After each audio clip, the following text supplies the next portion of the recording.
Hello, everybody. Happy Wednesday.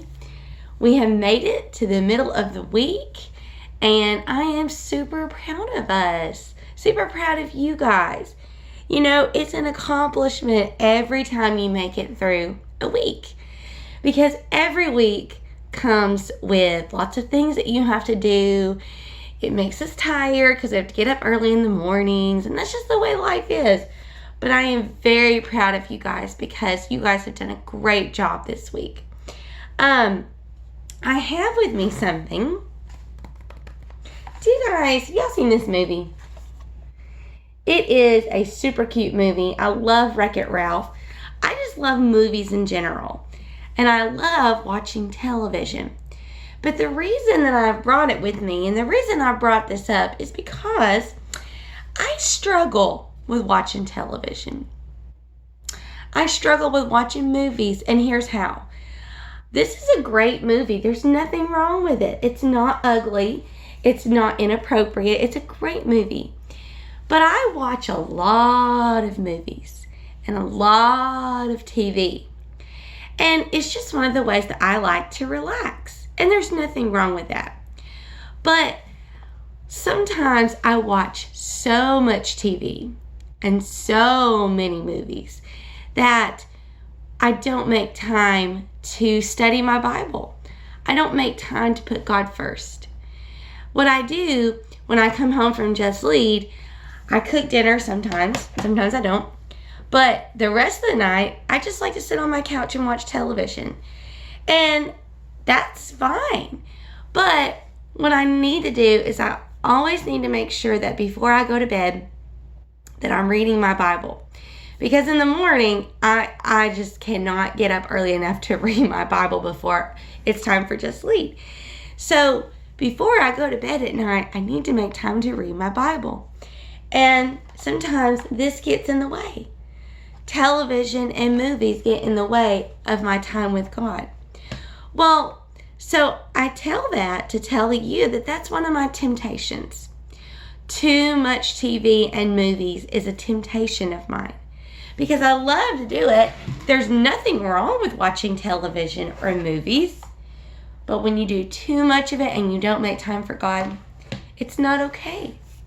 And that's one of my temptations. And this week we're talking about temptations, aren't we? We're talking about how Jesus was tempted in the desert by the devil. Can we remember the 3 ways that Jesus was tempted? Can you help me out here? Okay, 1. Can anybody remember the first way? Okay, yes. Jesus was in the desert for so long. He hadn't had any food. And then the devil comes along and he says, "Hey, you see those rocks over there? Why don't you turn those into bread? I know you're hungry. Just go ahead. It'll be all right." And did Jesus follow his temptation? No. Then a second one. Do you remember the second one? So Jesus was taken up on a hill and above the holy city. And Satan said, "You know what? Why don't you just throw yourself down this cliff? I bet you your angels will come and save you. They're supposed to, aren't they? They're supposed to save you if you call on them. Well, throw yourself off the cliff and nothing will happen." Guys, we are never supposed to intentionally hurt ourselves or put ourselves in harm's way. Well, that's why Jesus, what did he do? Yeah, he told the devil, "No, I'm not doing that. I'm not supposed to test God." Well, so Jesus, once again, resisted temptation, didn't he? And then what was the last way? Remember, the devil said, "If you will fall down on your knees and worship me, I will give you everything. I will give you all the riches in the world." And did Jesus follow his temptation? No. In fact, Jesus said something that's really became a popular phrase to use back in my day. I still use it. He said, "Get behind me, Satan." Back when I was a kid, People would use that a lot, sometimes in a joking way, but it really is serious. People would say, "Get behind me, Satan," when they didn't, want to do something that they weren't supposed to do. Well, it is very serious, though, that we do that. It's very serious that we follow Jesus' example and we resist temptation. But it's hard, isn't it? For me, it's really hard not to want to sit on my couch until I fall asleep and watch TV. That's hard for me not to do. Well, how do we do it, though? How do we resist temptation when it's really, really hard? Yeah, we trust in God like Jesus did. Jesus knows us. He knows our name. He knows our words. He knows our thoughts. And he also knows what it's like to be us. And that's why he gave us the example of following God. Do you know that in the Bible it says this? In Hebrews 4 verses 15 through 16, listen to this. Jesus understands every weakness of ours because he was tempted in every way that we are. But he did not sin. So whenever we are in need, we should come bravely before the throne of our merciful God. There we will be treated with undeserved kindness and we will find help. That is from Hebrews 4 verses 15 through 16. Now, let me illustrate this for you. Okay, in the Bible, it tells us that when we're trying to face temptation, we should always go to God and say, "I need help to get out of this.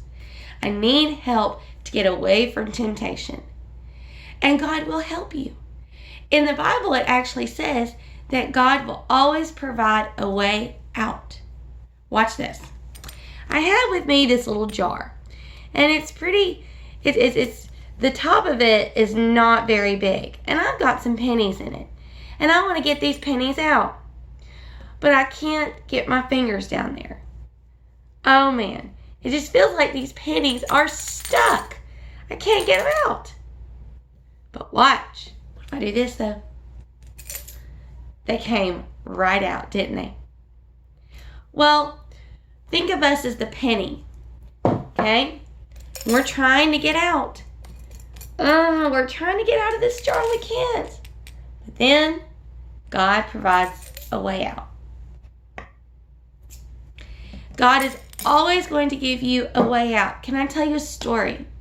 I want to tell you a story of a time that happened to me. Well, I was a teacher and I was struggling with something. Struggling really, really big time from it. And I was to the point where I was going home and I wasn't able to sleep about it. Well, then I studied my Bible and I saw that verse about how God will always provide a way out. In my heart, I was going through lots of things and I was thinking, I was really thinking some unkind thoughts about someone that I was struggling with. And then God gave me the way out. God gave me a way to get away from these unkind feelings I was having about someone. And I was able to get out of it. And then after that, I didn't have any more problems with this person.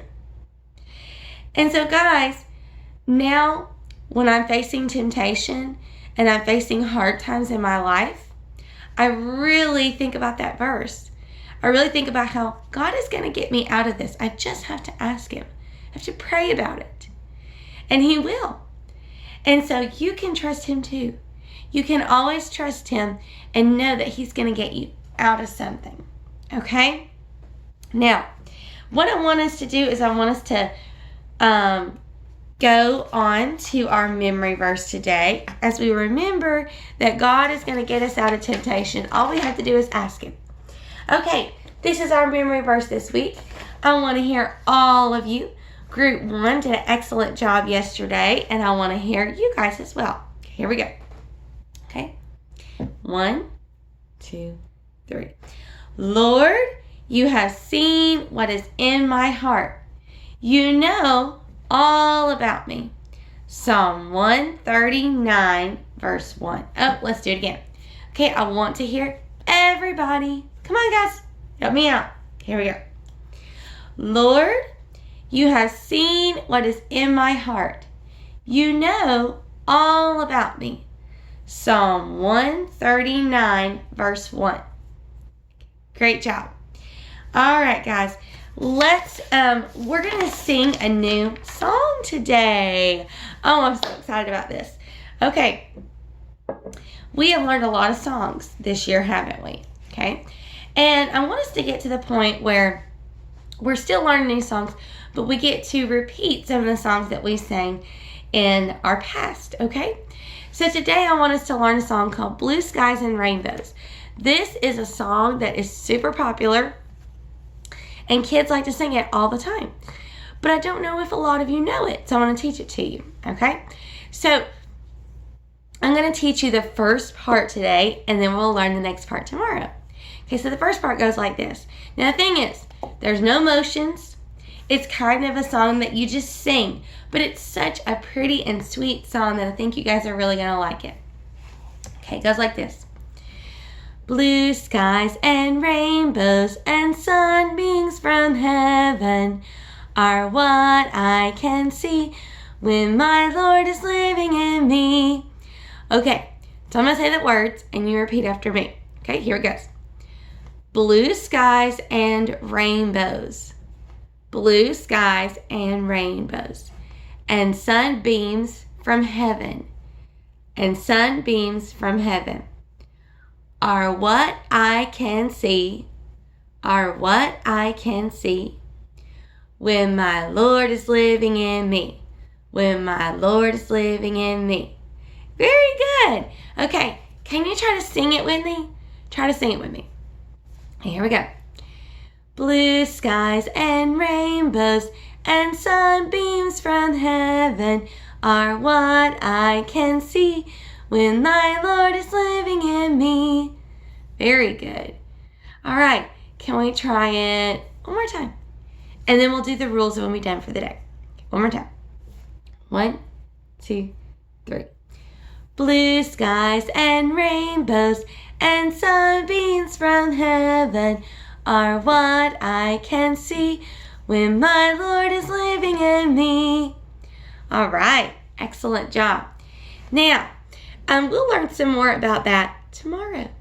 Now, let's switch over to our rules, okay? Can we switch over to our rules?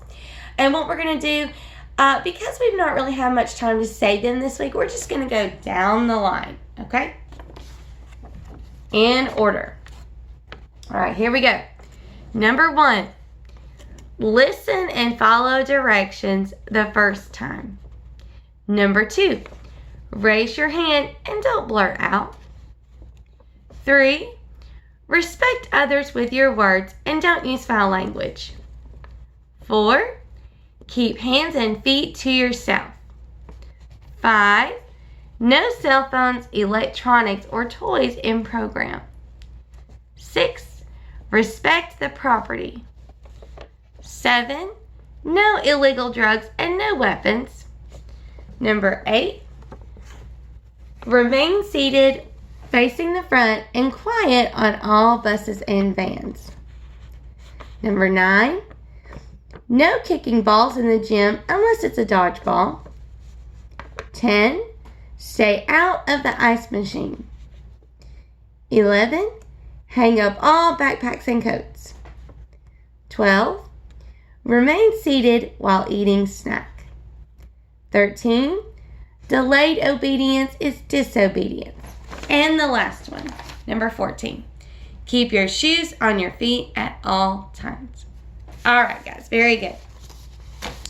Okay, I hope you have an excellent day at Just Lead. Remember that we have our puzzle party coming up on Friday because it is our National Puzzle Month. And then I am so sorry that I did not do this yesterday. But yesterday I meant for us to say happy birthday to Harmony. She was at Just Lead yesterday. Her birthday was on Friday or over the weekend. And so today she should be there. So everybody, when you see Harmony, say happy birthday, Harmony. Okay. Now remember that I love you, we love you, and God bless you. Great day.